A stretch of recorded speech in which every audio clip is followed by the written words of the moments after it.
Well, around 6th grade, I started getting homosexual attraction and started feeling the condemnation, the shame, without even anyone really saying anything. It's just kind of understood in the church that it's not acceptable, it's not good, it's not right. Nathaniel Flock kept his feelings a secret. At what point did you just decide, I have to come out of the closet? I started reaching out to people online, and it was a safe place because they didn't know what I really looked like. I could go into forums, I could be anybody I wanted to be, and there was that secrecy. And just to find out if there are other people like me. Freshman year in high school, I started telling a few people, some of the people that I was closest to. How did your family take all of this? I told my mom by taking her out to a gay restaurant in Atlanta, which probably was really unfair for her because I was doing it because I wanted her on my territory, you know. What was her immediate reaction? She was pretty shocked. I also don't take her out to dinner a whole lot, so she was expecting something, I think, when I asked her to go to dinner with me and a friend. Just broke the ice, said I just wanted you to come down here because I wanted you to know that I'm gay and this is just who I am and this is one of my favorite restaurants and there you go, let's eat. Over the next 3 years, Nathaniel became involved in the gay pride movement and the dance music scene. How did you line up your convictions? On the one hand, you're raised in a Christian home, but you're also, you know, thinking it is okay to live this gay lifestyle. How did that line up for you? I was longing for something else. The church hadn't satisfied me. I was feeling all these new feelings. I didn't know how to respond. And so by acting out of these, the convictions kind of went to the back burner, and this exciting new life, which felt like who I really was now taking precedence. He became a popular DJ for clubs and parties. He also got sucked into using drugs. Soon, DJing alone couldn't support his drug habit. I had this new power and this new acceptance, but I actually got into selling myself for money and male prostitution to make extra money. And it wasn't something that I wanted to. Men would come up to me and offer me money. And when they hand you a fat check, you know, I was like, I'd be an idiot to not take this. In my mind, it wasn't prostitution. It was, I'm just making some extra money and having fun while I'm doing it. Nathaniel estimates having been with over 200 partners. He took me to a park where he did a lot of his cruising, looking around for random sex partners. So I used to rollerblade up and down here looking for hookups and just different men who are also cruising around looking for hookups, and so it's kind of known for that.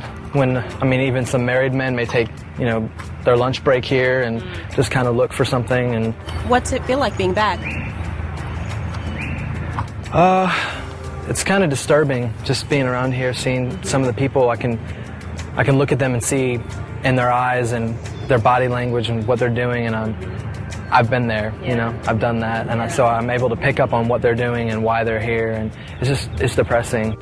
After years of drugs and partying, the excitement of the club scene lost its luster.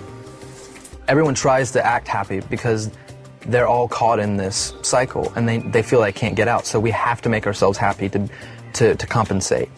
And I just found most of the men were very unhappy. They'd go from lover to lover to lover because they're looking for that one man to complete them. He felt that God was trying to draw him away, but the lifestyle had a deadly grip on him. There was that grieving, that tension in my heart, because I knew God was still trying to call me back. And so I'd go into the seasons of celibacy. I would make a vow of celibacy, and sure enough, as soon as I would make that vow of celibacy, there would be men knocking on my door. I was addicted to drugs, I was addicted to sex, I could not get out of the cycle. That is, until one night when Nathaniel had a remarkable nightmare. He was drowning as a huge snake wrapped itself around his body. But far off, he saw a wall with a cross. As long as I could keep my eye on the cross, I could get close enough to it. So I finally touched it, and as soon as I did, for the first time ever in my sleep life, I could remember that there's a God and I can pray to him. And as soon as I said, Jesus, save me, the water and the snake disappeared. And I woke up, and when I woke up, it was like these scales had fallen off my eyes, like literally a veil had been lifted, and now I was seeing the world right side up. that morning, God's voice was so loud and clear, and he was saying, leave the guy you're with. You need to call your parents, tell them everything, you need to repent to them, you need to get right, you need to move back up there, get plugged into their church. I mean, I'm weeping and I'm writing all of these things down. His voice is so clear. Nathanael asked Jesus to forgive and save him. He returned home to live with his parents, began attending church and growing in his relationship with God. He quit the drugs, yet his homosexual feelings didn't go away. I remember the pastor was preaching on about following God, and that requires you to leave things behind, and you have to keep moving if you're going to follow God. And I felt the Lord pressing so hard into my heart, you have to forsake homosexuality, you have to denounce this. And so I prayed a really scary prayer that night. It was one of the scariest prayers I've ever prayed. And I released it, I surrendered it to the Lord, and I said, I want what you want for me, and if being with a woman is your best for me, then I say yes to that. I denounce and I renounce my agreement with this as who I am, that I want to be who you want me to be. And it wasn't even a week later. I just recently looked at my journal. It wasn't even a week later, and my heart was already turning, and all of a sudden I was wanting a wife and I was wanting children, and it burned in me for about 4 or 5 months. It was all I could think about. The day came when Nathanael saw Tiffany, a beautiful girl at church. He wanted to ask her out.